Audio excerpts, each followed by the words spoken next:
You are now tuned in to HBCU Live with National Alumni Council President Anthony H. Brown and Common Black College Application founder Robert Mason and producer Tia Mache Johnson.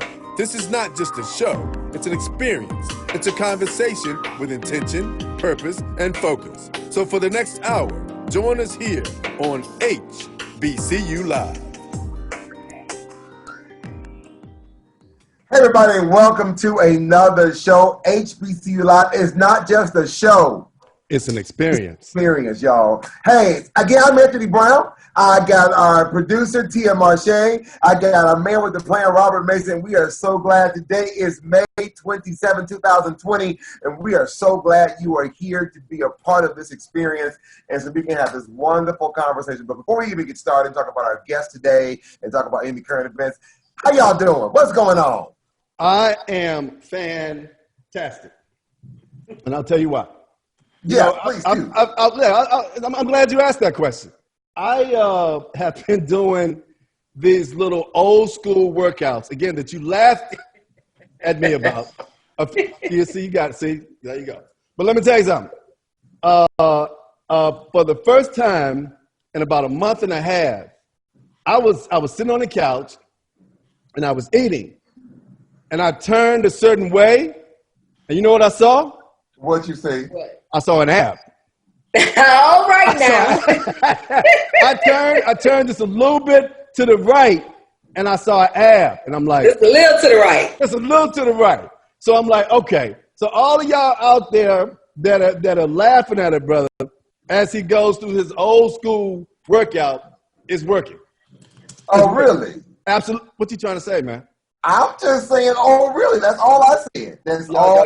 Y'all want to clown it, brother. Really? Y'all want to clown it, brother. But Get your workout on. I'm happy about it. Absolutely. Plus, not to mention the fact, I know we're doing the distancing thing, but, you know, I live in a building. They finally opened up my gym. I go down about 4 o'clock in the morning when no one's there. So I am really feeling good about things. I'm going to give up the Oreos for a couple days. Oh, no. Back up. Slow down. Hey, look. I made some tuna that I've been eating for the last 4 days.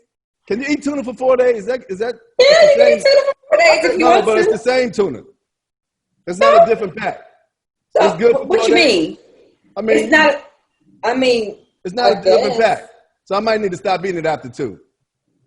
Maybe. It's usually only good about 3 or 4 days, and then you need to toss it. Today's the 4th day, so I need to finish it up today. You need to get rid of it or eat it or get rid of it. But look, but again, I'm elated, man. I'm really happy about that.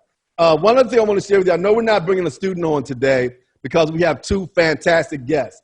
So I want to congratulate Nashia. She sent me some information. She said that she received $463,000. Wow. And again, for those of you who don't know, I'll let Anthony does such. And you want to do your little promo about the app because you do such a phenomenal job. And then I'll do this. And then I'll do this.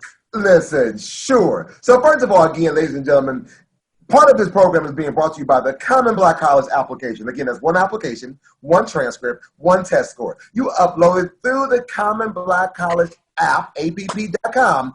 Go to that website, and matter of fact, I'm gonna give you a special link. So don't put the link out there just yet, because I got a special link for you all today to use. So okay. So I can be able to celebrate and track the students that we actually connect through this social media platform. So again, once you upload your app, once you do the application, it goes to 55 55, count it, 55 HBCUs simultaneously.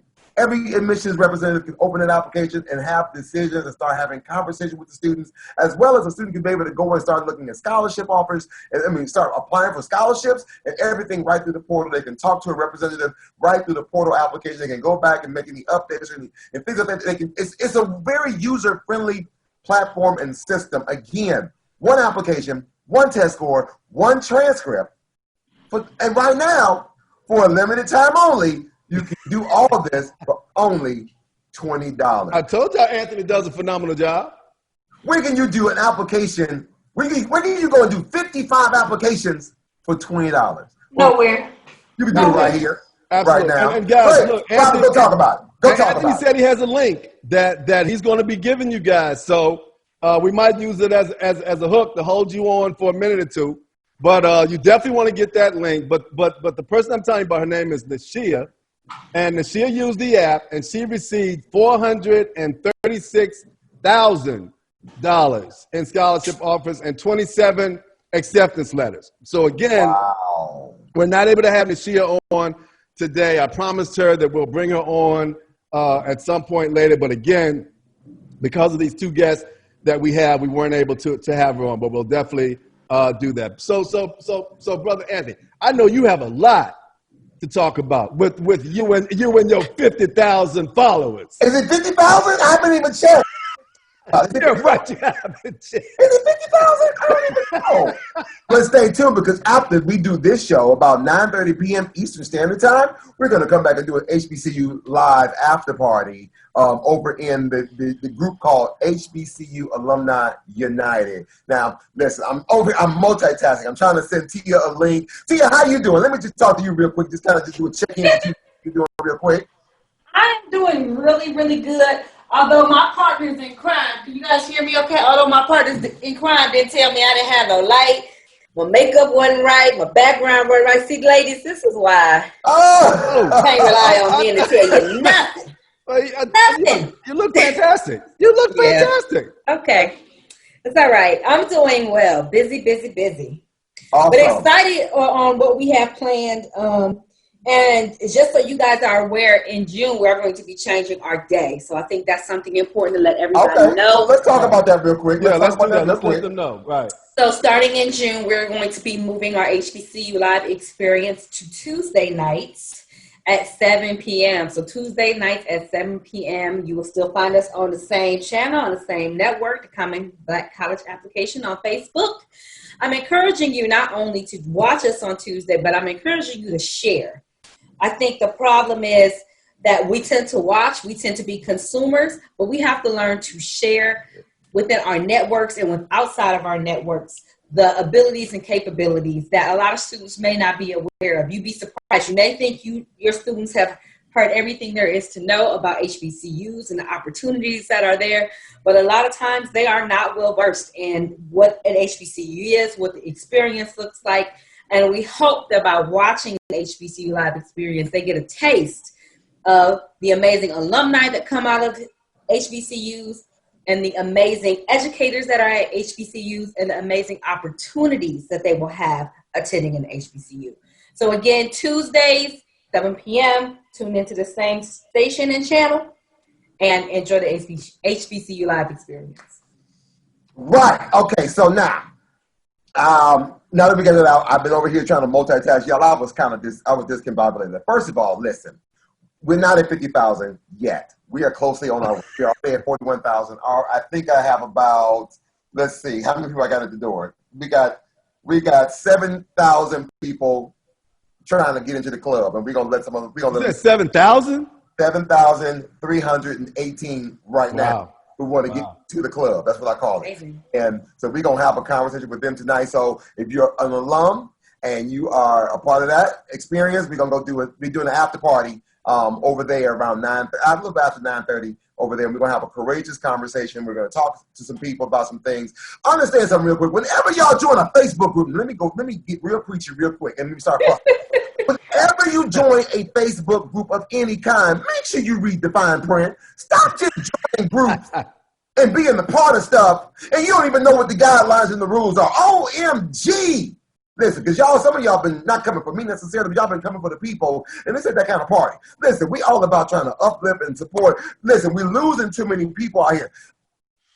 No, we want to just lift up the prayers and the family, in prayer and thank to the families, especially this young man who just got.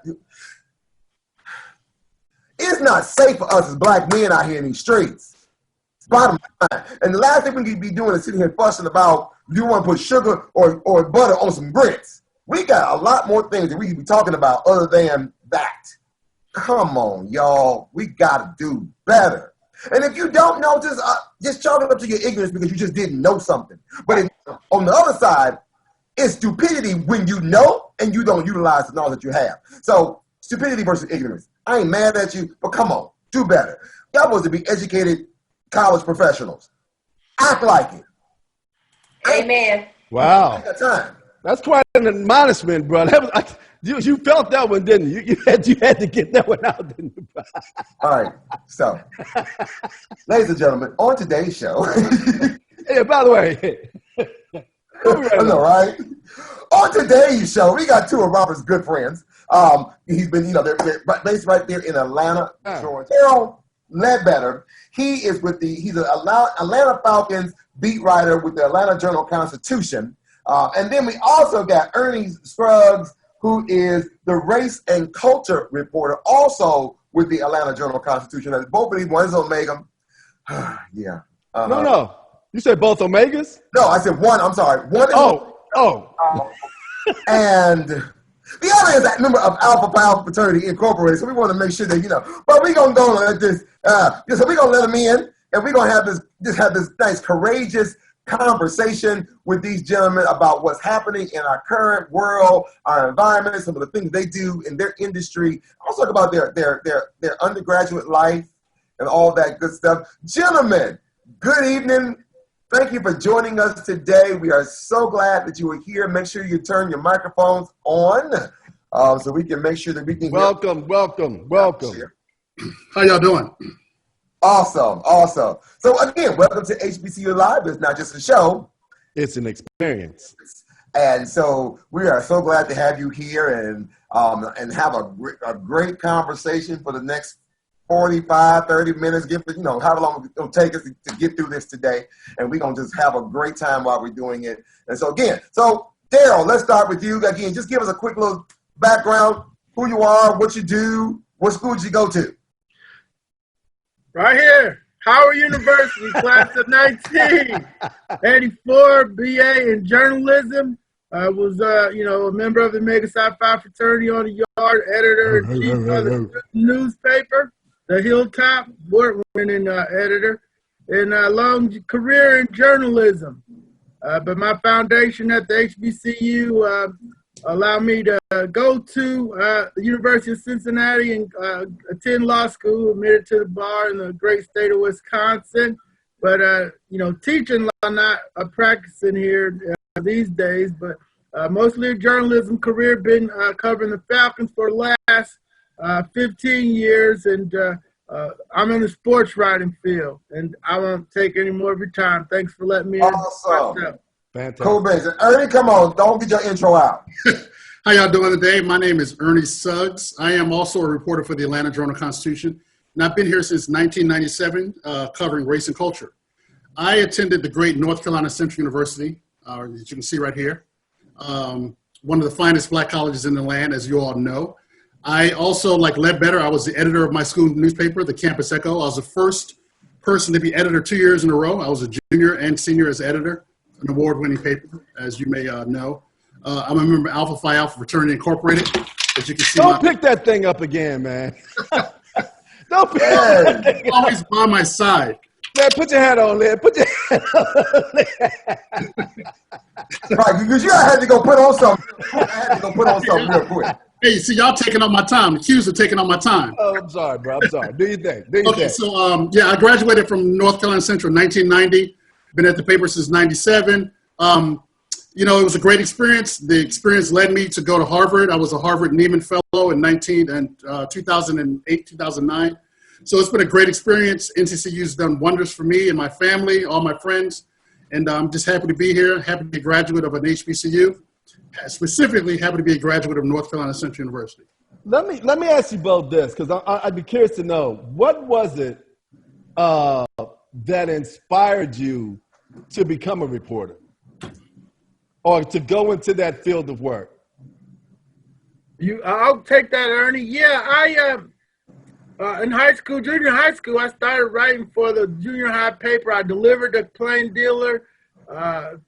From age 11 to 15, I worked down there in Cleveland, Ohio. I said Plain Dealer. Oh my God! No, you didn't, Led. You opened up another can of worms, bro. What? We got another Clevelander on the phone. All right. So yeah, so delivered in the blizzard of '77. So I've been around newspaper. I planned on practicing law, but I kept working at the newspaper because I knew I could do it. And I did practice law for a little while, but I just I liked writing sports. Started traveling the country, and covering the Olympics in Sydney. I guess we could say the world. As one of one of the top sports writers in the country, covered the Last Dance, Chicago Bulls. So it was in my blood to be in journalism and to be around sports. And fortunately for me, we're able to still do it. And it's been a long journey, but a very fun and exciting one. Awesome.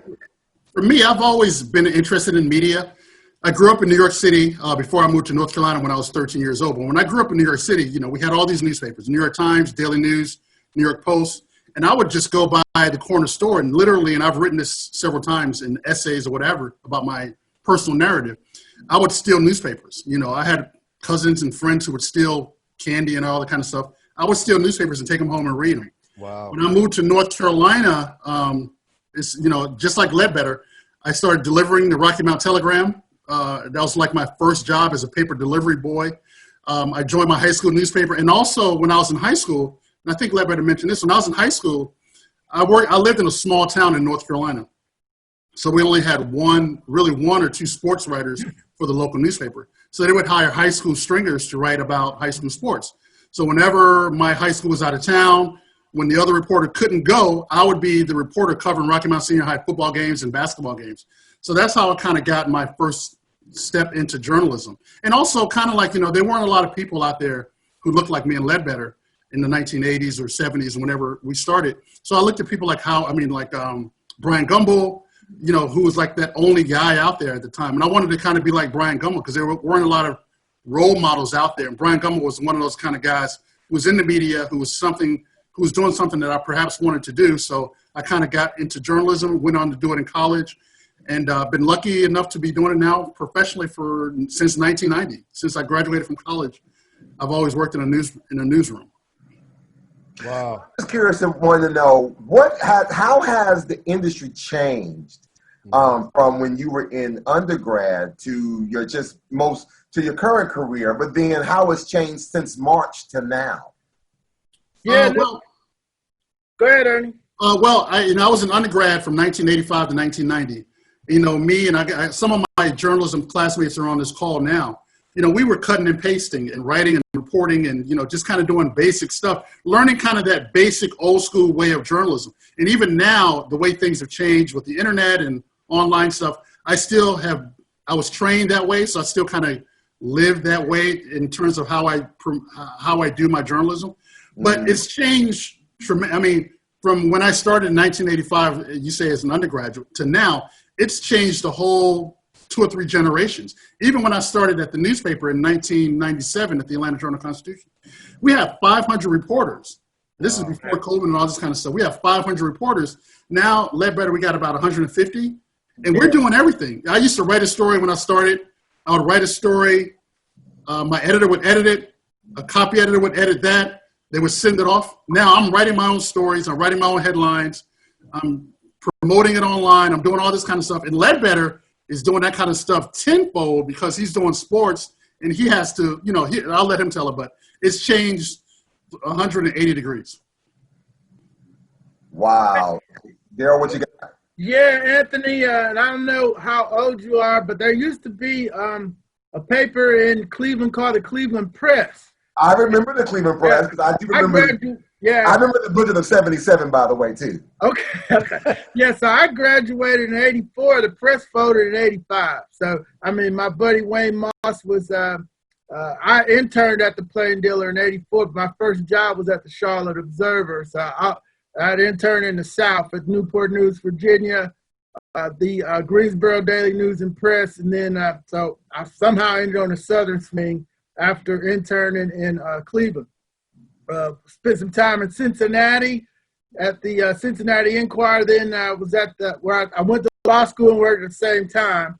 And then I went to Milwaukee, took the bar, covered the NBA, Packers, and Marquette. and then came to Atlanta. But the biggest change for me, like Ernie said, is, of course, the internet and the digital era. I don't have a typewriter or a porta bubble to lug around. It's a laptop now. We're not cutting and pasting. We, just sending buttons. But it's just the shrinkage. I'm tying all together back to the Cleveland Press. Is most places maybe have one paper now and a bunch of smaller communities. But the shrinkage of journalism, the arc of the printed word is maybe at some point we're going to have all digital stuff, or maybe just a Sunday paper. We don't know when that is, but we've been fortunate enough to ride that downward trend and still be viable and pertinent in the lives of our readers. And for me in sports, it changed to a point where I'm like Ernie, writing a story, then waiting for, if they don't call you back, then everything was good. But you wait till you get the all clear before you go grab that first beer or whatever. But now I got to edit. I'm probably going to post a video with the story. And maybe, my pictures are horrible, but I gotten better because, people want to see stuff. So, I try not to shake with the video, and I try to, put up that. But, Wow. that was something I didn't think I would be doing. But, now you are a true multimedia journalist. You have to go on all platforms, whether you got to, do radio shows, TV stations, write Podcast. Podcast, by the way, plug my podcast, The Bowtie Chronicles, everything you need to know about the Atlanta Falcons. So, you got to be able to go on all those platforms and, maintain, your professionalism and reporting at a high level. So Let me ask this, guys, because I'd have to assume now that you have to take on all of these different tasks, and it kind of leads right into what I really wanted to ask even before you address that. At HBCUs, you have to do a number of different things because you may not have the resources that majority schools have. Are you now finding that as a result of some of the things that you learned at your respective institutions, that you're now having to incorporate those same things, not if it's not exactly the skill set that you need to do a podcast, but the mentality, the mindset that you have to know now that you have to take on all of these things and still be 3 times better potentially than your colleague? That's nothing new. I mean, when I graduated from college and my first job was in New York City, I knew I had to be better than everybody else. I knew I was the only for example, I was the only black intern in my internship class in 1988, and I was hired by that same paper when I graduated in 1990. So I knew I had to be better. I knew my copy had to be cleaner. I had to dress. I had to be dressed every day when I come to work. I had to have a haircut, which I don't have now. Unfortunately. Not many of us do, but I don't need it. We always, and I think we all know, as soon as we graduate, as soon as we get that first job, we always have to be better. Our skills have to be better. We have to prove ourselves every day, and we're still doing that every day. So, I'm working from home now, but I get up every morning, dress like I'm going to work and do my job because I know that I don't have, I've been there for a long time, but I always know, always in the back of my mind that I always have to be better than everybody else. What about you, Led?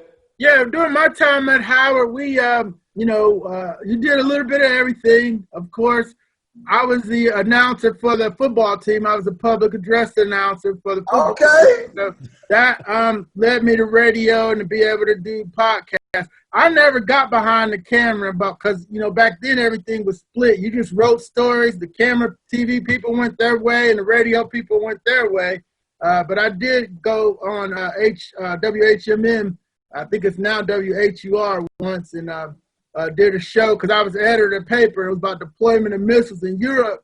So I had a staff go get the papers from the Congress to brief me on, how many missiles were in Europe and where they were and how they were a threat to the United States interests. So we had resources, and you just had to learn how to use them. And, being around the wonderfully talented people that I had on my staff and in the School of Communications, you speak up. If you don't know something, you don't, run around and act like you don't know it or act like you do know it when you got a a talent base like you do around here at Howard. So, and you've reached out to them from starting at that time as classmates to this very day. So, you know, that was one of the beauties of being at Howard and transferring those talents into journalism career. Anthony, let me ask this real quick before I forget. Guys, in this current era, in this political climate, reporters can very well have a target on their backs. What were your experiences, or what have been your experiences when you venture beyond your colleagues and you're saying to people that I'm a reporter, I'm the press? How are you perceived? Because at one point in time, it was, and it's still in my mind, is a very noble profession. You know, because you're standing on the wall in the same way that I view many veterans standing on the wall.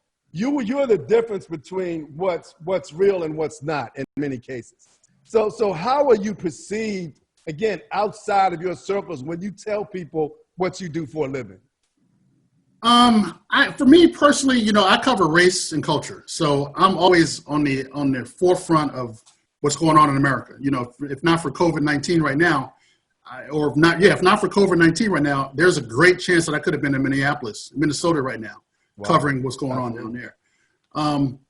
But, you know, things have changed politically. Things have changed in terms of how people perceive us. But people have always been kind of suspicious of the media. But one thing I've always said is that no one has ever accused me of lying, or no one has ever accused me of showing favoritism for anybody, for anything. So I've always come across my job as being fair and honest. And that's all I can do. As long as I'm fair and honest and present both sides of a story, then that's all I can do. And, you know, I've never felt physically threatened. And I've covered Klan rallies right up here at Stone Mountain in Georgia. I've covered very tense things. I've covered Republican events in which the press is not always welcome. Especially a 6'3" black man, is not always welcome. You know, but I've never, you know, people have always, and, you know, even when I write stories, you know, I don't know if Ledbetter gets this, even whenever I write a story, because all of my stories are mostly about race. And I've written a lot about, for example, I've written a lot about health care and how African Americans are disproportionately affected by the COVID crisis. I got tons and tons of letters from people saying, who cares? Why are you writing about this? Why are you bringing up race in this kind of situation? So I'm always kind of confronted with it. But, you know, I just let it go, and no one's ever confronted me. Ernie and Daryl, I want to ask you both a question just along the same vein that you're kind of discussing now. Does fake news exist? Does fake news exist? Is that It always has. It's just been called propaganda. And I know in my field in sports, it's changed to the point where, you know, you got the NFL network owned by the NFL trying to cover the NFL teams while acting like acting like a news network. Wow. Okay. Now, Michael Vick Dog they tried to cover it, but, you know, they wasn't trying to break no news on that. I mean, they got a vested interest in what they do. Even the teams now, you know, they're not really trying to help the unpaid media, the real true media, because they got their own website and their own teams now. So, you know, they feel like they could tell their own story. And now with the pandemic, when we get back to sports, if we do, you know, they're gonna let their people in to cover the team, whereas we're gonna probably be at a distance and at a disadvantage in trying to get you the real story. So in that regard, we always call it propaganda. You got to know where the information's coming from. I don't know how the NFL is gonna give you unbiased reporting of their own team. Network. Right. Yeah, that makes sense. Another question for you guys real quick because we did get a question from our Facebook feed, and the question would be a real nice one. What is the best advice that you can give a 2020 graduate that's going into this industry, especially in journalism? What could you share with them? One of my old professors, Kip Ranch, always told me that the best journalists know a little bit about everything that they have to cover. So I'm confident, and I'm sure Ledbetter, although he covers the Falcons, is confident enough that he can go out and cover a civil rights rally or a city council meeting right now if he had to. Yeah, no question, the versatility. And then what's worked for me in sports is when sports and the law collided. I covered the Pete Rose baseball trial. I covered the Michael Vick dog fighting trial. And whenever that goes, that's the best thing, for me. But yeah, I could certainly go to the City Hall meeting. My internship at the Plain Dealer was on the news side. It wasn't on the sports side. So I've been to, library meetings where they're talking about millages and votes and all that kind of stuff. So yeah, versatility is key. You don't know where you're going to land, and you don't know where a job's going to be. So okay. So now speaking of versatility, and thinking about you both being as journalists, and looking at the four people on the screen, not you, Tia, just looking at the four that's on the screen as black men. And we just lost another black man, George Floyd, in this senseless situation that just happened yesterday. As a journalist, how does this impact you? Because as you're writing stories about other things, but then every so often it seems like it's coming more frequently than not. And then right earlier in the day, we saw another black man who fortunately was able to videotape a situation like, look, sweetie, I'm just riding my bike, want to watch the birds, and you're trying to blame me for something. What is it that makes it seem like, what is this? I don't even know what I'm trying to say with this storyline. Why is it such a story? Why does it seem like it's always about the black man? And what is the threat? From your lens, why do we seem like such a threat? That's right up Ernie's alley. I'll let him handle that. Well, what we're seeing now is nothing new. I mean, what we're seeing now is a manifestation of 400 years in America. What is new is videotape. Right. So what is new is that we can see Mr. Floyd's death. We can see Eric Garner's death. And you talk about how it kind of impacts us as black men or it kind of impacts us as reporters. There was a period of time for me personally, and I've talked about this in terms of like mental health and things of that nature for black men. There was a time for me, starting with Ferguson, where every month I was flying somewhere to write about the death of a black man, whether it's Ferguson, whether it's Charlotte, whether it's South Charleston or North Charleston or Charleston for the Charleston massacre. I covered the two biggest mass shootings in American history in Las Vegas and Orlando. So what we're seeing now is nothing new. It's just that we have new means in which we can relate that information. That Floyd murder or that murder in Brunswick of Arbery, this stuff is videotaped. What would have happened? What would we be talking about if this guy in Brunswick, Georgia, or this man in Minnesota had not filmed it? We wouldn't even be talking about this. Absolutely. But this stuff is happening every day in all these other communities that we never even know about. I think I saw a meme just recently, with a picture of Will Smith. I'm not just a meme, but you see it traveling on social media now, where he says basically racism isn't getting worse; it's just getting filmed.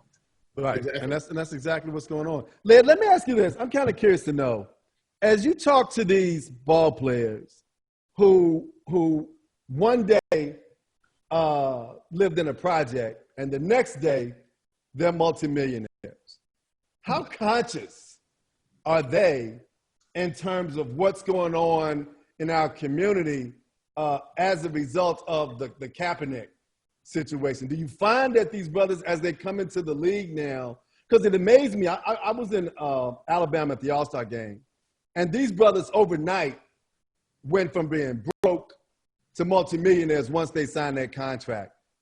Again, how prevalent is the consciousness, and do you kind of take it upon yourself to pull some of those brothers aside and say, look, man, these are some of the things that you need to consider that's going on, not just in the league, but in this world? Well, yeah, as an objective reporter, you want to, acknowledge their work in the community. Some of them do, a lot of the teams do a good job of getting their players out into the community. But I'm talking about not just your local neighborhood United Way setup, but, going into the neighborhoods, going into the fire stations, police stations. And, some guys are, some guys aren't. You got to cover the business of football. But I had the pleasure of meeting Malcolm Jenkins when he was a college grad coming right out of Ohio State, out of the IATA side chapter up there. And, he's a kid I've enjoyed watching along the way, be very progressive and be out front of a lot of issues. But yeah, I don't think the number's very high. They're in that grind. Maybe when they get out, they'll do more. But a lot of them, they've been privileged. They've been pampered, catered, pushed ahead of everybody in the name of football. But as far as them, looking back, my whole thing is, hey, just take care of your family. I'm not expecting you to take care and solve all the world's problems. Right. It's your family. Take care of your people. And if you got time to do something for the community, which everybody does, then, let's do that. No, that definitely makes sense. And Ernie, I want to ask, kind of following up on what Tia was talking about in terms of fake news. I was looking at a post today on Facebook, and in my mind, it was clearly fake news. And I'm not going to say what the post was, but is there anything that you can suggest to those that are on these social media pages when they see something come down their timeline to say, wait, I need to research this. I can't just take this for face value. What do we do as a people to try to address it? Because as you know, as we go into this political season, we're going to see more of this quote unquote fake news.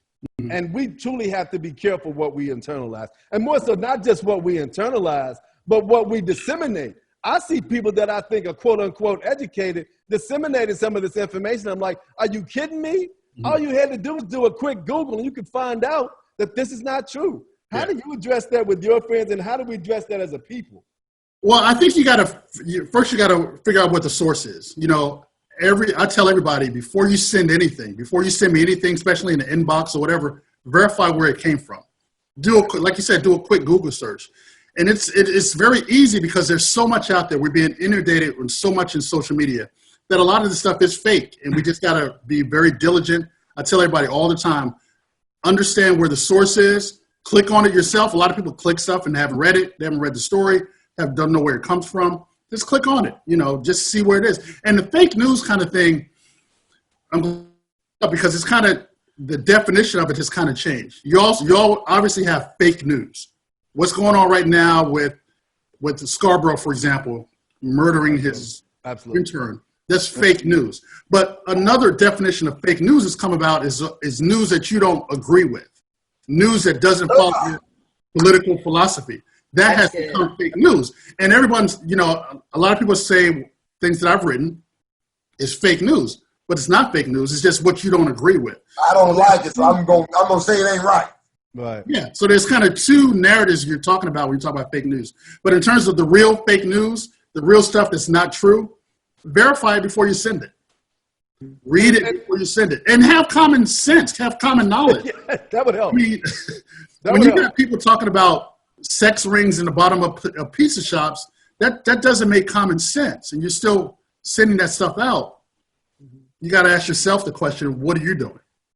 And can I double back to our discussion Ernie was talking about? It's been around. It's been 400 years.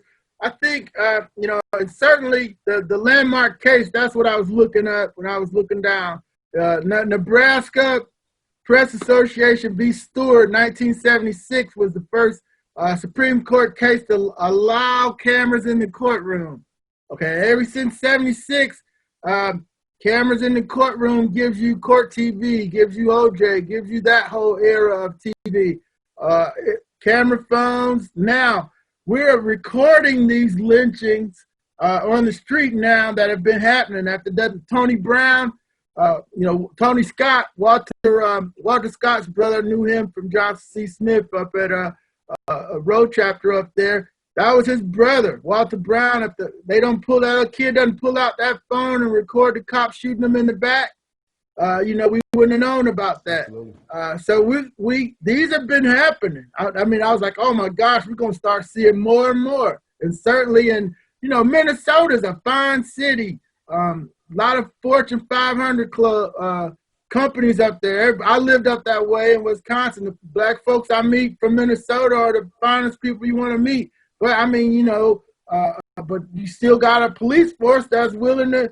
This wasn't the first time in Minnesota. It's the Castile case, now this case, but now because of Nebraska Press Association v. Stewart, the cameras being allowed everywhere, we're going to see more of this. Now we can fix it. I mean, the cameras being shown in the civil rights movement with the fire hoses being placed on the folks changed the whole narrative of the civil rights movement. Yeah. So now we have to do it again, to where the bad police got to go. We can't, there was no reason to be on that guy's neck for 10 minutes. I mean, okay, you got mad, he ran from it, whatever, you tightened him up a little bit, but that don't give you the license to kill him. Yeah. So guys, I'd be curious, and I know Anthony probably has a question, but I want to get this out before I forget. I know Anthony, bear with me, please. Twitter and all that's going on right now as far as them adding these comments when they deem that the president has told a mistruth, or however you care to characterize it. I view you guys as the personification of all that's communication. So that's why I'm asking these sort of broad-reaching questions. What are your thoughts about what Twitter is doing, and what do you think the responsibility of Twitter, Facebook, Instagram is to the general public when it comes to this kind of thing? Well, that's, Ledbetter was bringing out, legal cases. I think this is kind of like the next legal front that we're going to face in terms of media, social media. As you saw, the president is really upset about what Twitter is doing. And what Twitter is doing, for the listeners who don't know, is that on some of the president's comments, they're saying, here's a link to verify what he's saying, which is unprecedented. But it's what people have been begging Twitter and Facebook to do for a long time. One thing about Twitter is that they have not, and they said that they were not going to take down his tweet in which he accuses that Scarborough of killing that intern or that woman. So there's still a long way to go, and Ledbetter may have a better legal response to this than I do, but I think this is kind of like a nip in terms of what this whole problem is. They're a tiny part of addressing that. Yeah, no, it's the legal, and my FCC scholars, I've been monitoring the internet. This is the Wild Wild West. It's the new frontier. So we're going to have to just hold on and ride for a while. Wow. And I have seen a lot more of social media on other platforms where they're starting to flag things saying, hey, this is not true, or this is questionable, or this is subject to verification. You may not want to look at this yet. And it's just taken. I love how you said the FCC. I have not heard that term in a while. I'm an FCC license somewhere. I thought of wait a minute, I got one of those.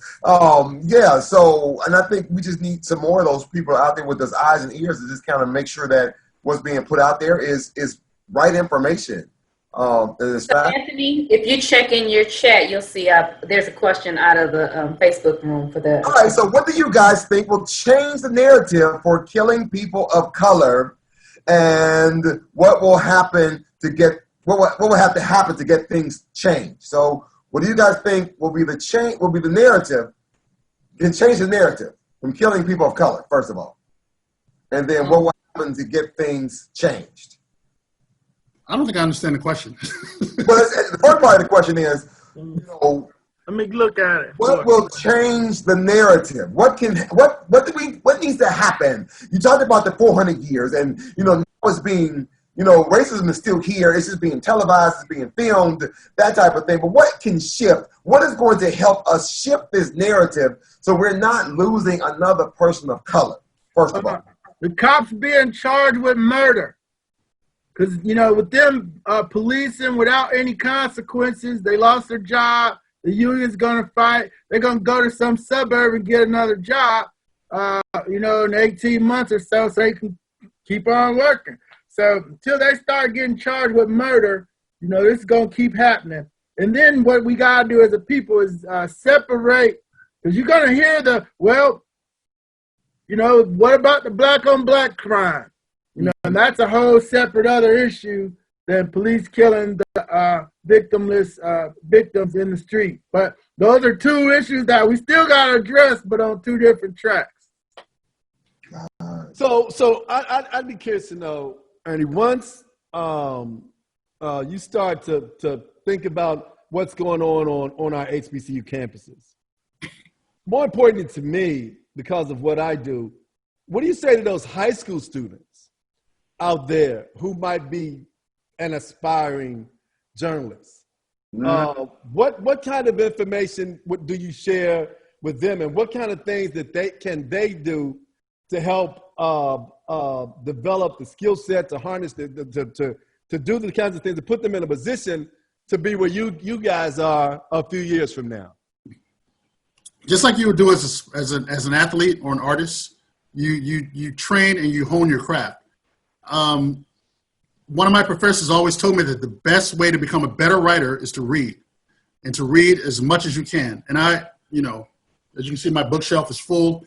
I haven't read half of these books, but I read a lot, and I've always read a lot.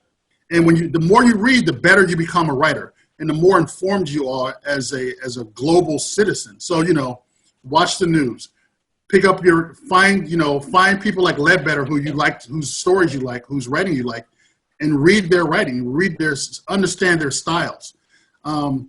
And just try to do as much research as you possibly can about what you want to do, about where you want to go, about what you want to do.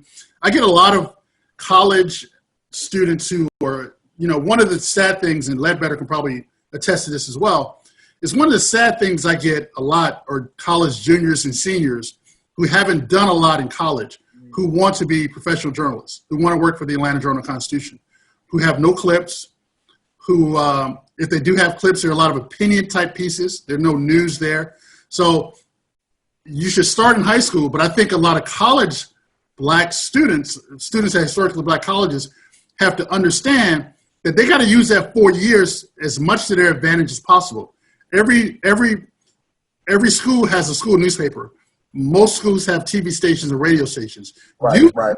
Because once you get to become a senior or a junior even, and you start calling me or calling Ledbetter about getting a job at the Atlanta Journal-Constitution, those kids at UGA and the University of North Carolina and Missouri and Georgia State, they've already done all this stuff. They've already written for their newspapers. They've already done all this stuff. So we got to start, and I don't know where this starts, and I think this is a conversation we have to start having beyond high school. But once these kids get to college, a lot of them are not properly prepared to follow journalism or follow any field or whatever their chosen field is because they haven't prepared themselves while they're in college. So that's the conversation that we got to start having. Led, before you answer that question, let me say this, because it's interesting what Ernie said. I looked on you guys' sites. I looked on Howard's site in North Carolina Central. And at Central, they were saying that journalism, mass comm, is one of the most popular majors. And that was interesting to me because, I'm looking at students' applications every day. And rarely do I see students that are interested in mass communication. So what I'm reading, what I read there and what I'm hearing from you, and Led, I'd be interested to hear your opinion as well, is that the profession itself is alive and well.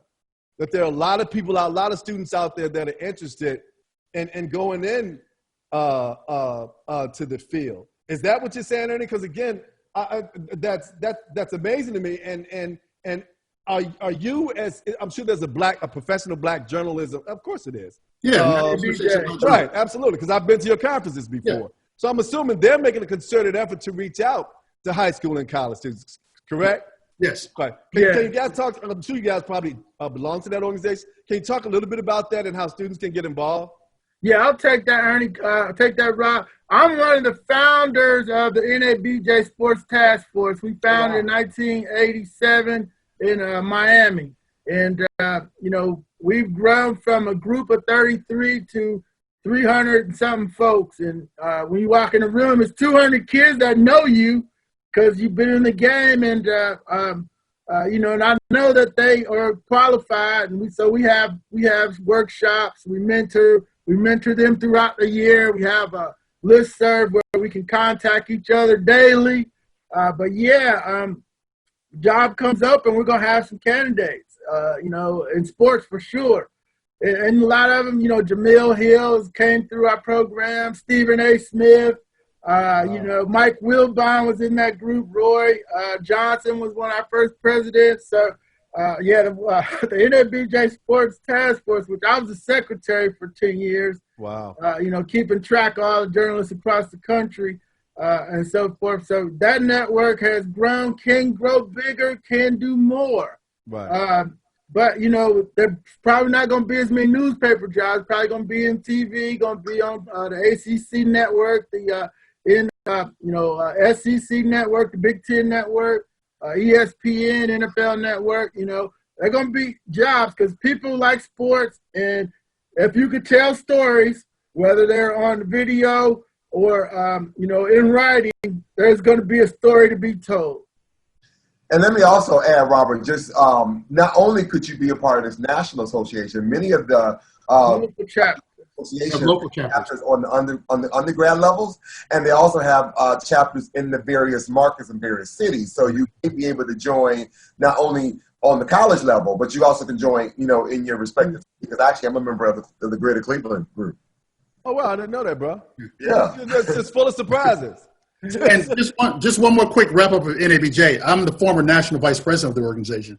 Okay. I started as an intern in 1988. My first internship I was a junior in college. So it's also very, very important. If I can impart one part of wisdom, is that try when you're in college to get internships. Right. To get internships, because once you get an internship, you're in there. But if you don't have an internship, once you start graduating and you get to senior and you try to make up all that lost time, it's going to be very hard. So if you NABJ, look at nabj.org and try to get as much as possible from them. So go ahead. I'm sorry. Wow, we got the rap signs. I just want to let you know it's about that time. Unless you got one more pressing one, you got one more hot one.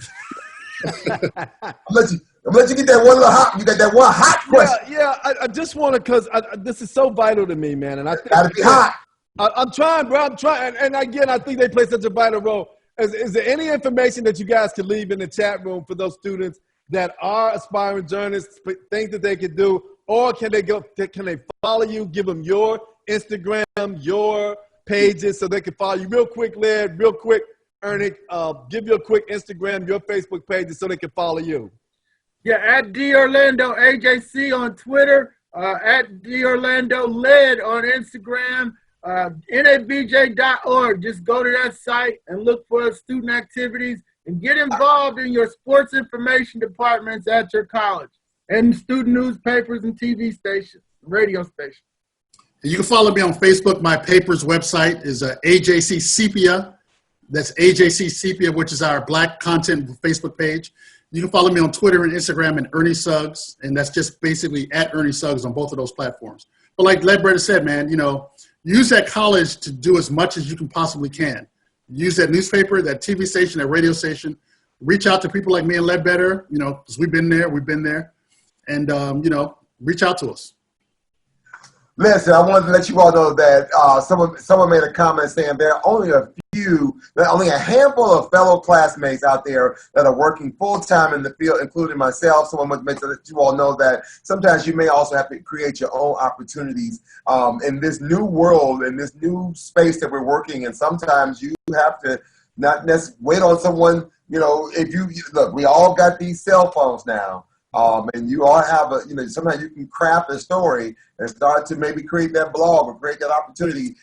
Make sure it's factual. Do your research, do your homework, and start to create these opportunities. So as Ernie said earlier about having some experience and having something that you can have to show proof of something behind your belt, to say, this is what I've done and what I've created.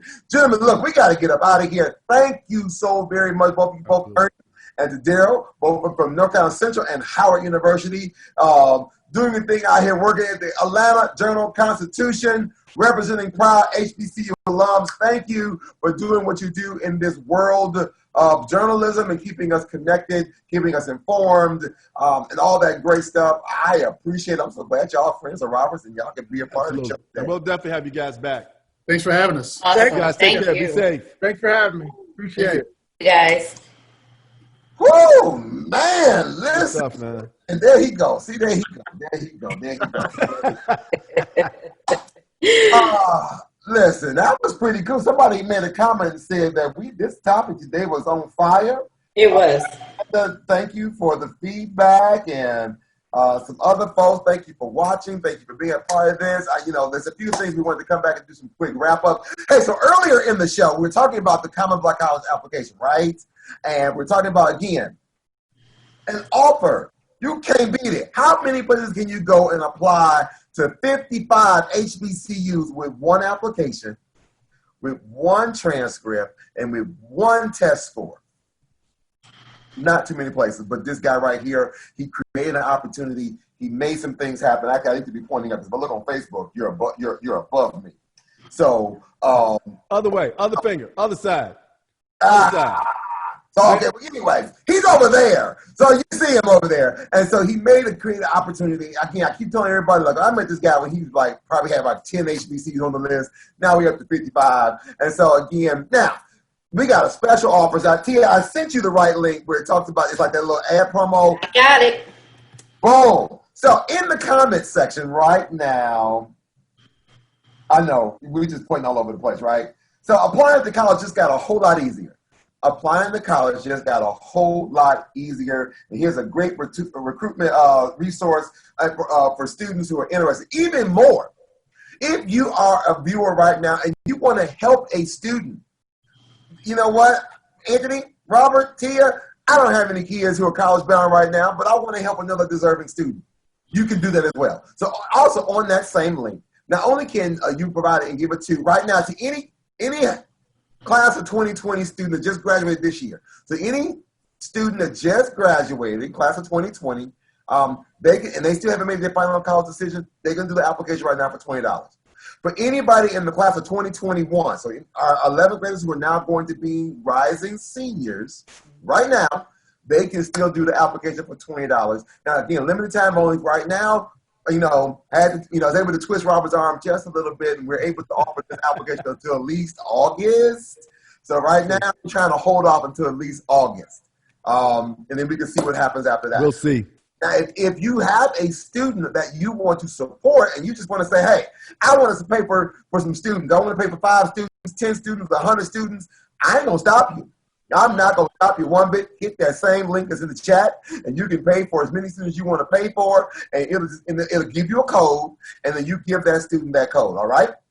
As easy as that. So either you give it to a student right now and let them do it themselves, or if you want to pay for the application and then give that student that code that you just paid for, that way they can just go on and pay and it's already taken care of, I'm quite sure that'd be a great gift for any student right now as they're talking about their college decision plans and processing, and you can be right there to help them along the way. Again, 55 schools, you can't beat that.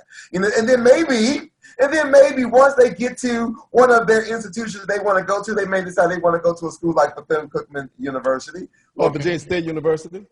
Oklahoma's world's most famous beach. They may decide, that young man may want to decide that he wants to live in Beaver Hall, right? Listen, so I found this one website. Robert said, how do you do it? I was wondering what this Lefevre was all about. Now it's all coming together. So this one particular website, this company has now branded and designed. It's called Life on the Yard. And they are now designing T-shirts, and giving shout-outs or homage to some of your favorite dormitories on campus. So this was my freshman dorm. My roommate, my freshman year was Gerald Simmons, room 113. My freshman year, man, I had an experience right there. And so I think I had there's another teacher I can buy like for my senior class, my senior year, my sophomore year. But anyway, I wanted to get my freshman year. So again, you got to go. So Tia's going to put this link in the website. It's there. Thank you. So it's called Lofty Apparel. It's Life on the Yard, Lofty Apparel. And you can scroll through that, and maybe you'll find your favorite school, and maybe you'll find a T-shirt, your dormitory. And wow. You're going to have to get Robert a T-shirt. He is feeling some kind of way. Yeah, I am but that's I'm going to have to think about this dorm thing. I'd have to go back. I think I was in Langston Hall. I think I have to go back. Anthony ain't got honey. He ain't got T-shirt. Oh, by the way, you got at some point. Did you try the honey? Yes, I did. The honey was amazing. It was amazing. I mean, honey. Wow. Bean will be happy to know that. We'll have to let him know. So look, you're going to tell us about your after party before we roll out, right? Oh, yes, again. So listen, Already, let me go back and check and see. So again, we are already at, I'm going to go over here and check real quick and see what the new numbers are looking like. So again, if you are an HBCU alum, again, people always keep asking, well, this is a new group. Not a new group. The group has been around since 2007. I just did a rebrand on May 8th. I did a rebrand on May 8th. And all of a sudden, we went from 5,000, and we are now at 41,206 members in the group. I think earlier, whatever the number was earlier, Robert, the number has already increased. Now we got 7,412 people ready to come into the club. So at 9:30 Eastern Standard Time, or give or take, once we open the door, we're going to open the club. We're going to open the club around 9:30 party. So it's like a new membership party. We're going to welcome in some new people, and we're also going to do a little Facebook Live. And then we're going to do a Facebook Live inside of that group, and then we're going to call it the after party for this show. So this show is actually streaming right now in that group. So thank you for watching for those who were there. And we're going to do some live conversations, go chat with some people, talk about some current events, welcome some new alumni, go over the guidelines and expectations of the group. I'm not going to go on my soapbox. We're going to have a great time, and we're going to have a lot of fun when we're there, right? Right. Oh, let's see. Somebody said, Chandra Scott said, this platform has truly made a difference for students in Mobile, Alabama. So thank you for letting us know that the application is really being beneficial and supportive to the students in Mobile. Thank you so much for that. Absolutely. Take us home, my brother. Anything else before we get up out of here? I'm good. Take us home. That's it. Take it home. Gentlemen, again, this is Anthony Brown, the president of the National Alumni Council for UNCF. I got Tia Marche Johnson, who is producer of Eagle Trip Media. I got Robert Mason, the man with the plan, who's the president and founder of the Common Black College application. Again, we are not just a show, it's an experience. I said it all wrong. Yeah, you did. It's an experience. It's not a show. I didn't mess it all up, but you get the point. That means it's time to go. Yeah, you get the point. It's time to go. Hey, it's been fun, but we got to run. Till next time, shoot for the moon. You miss. You always will be amongst the stars. Make time to take time for what another look in life has to offer. Just for you, know that you are a masterpiece. Why? Because you are a piece of the master. Until next time, we'll see you later. Peace. Bye, everybody.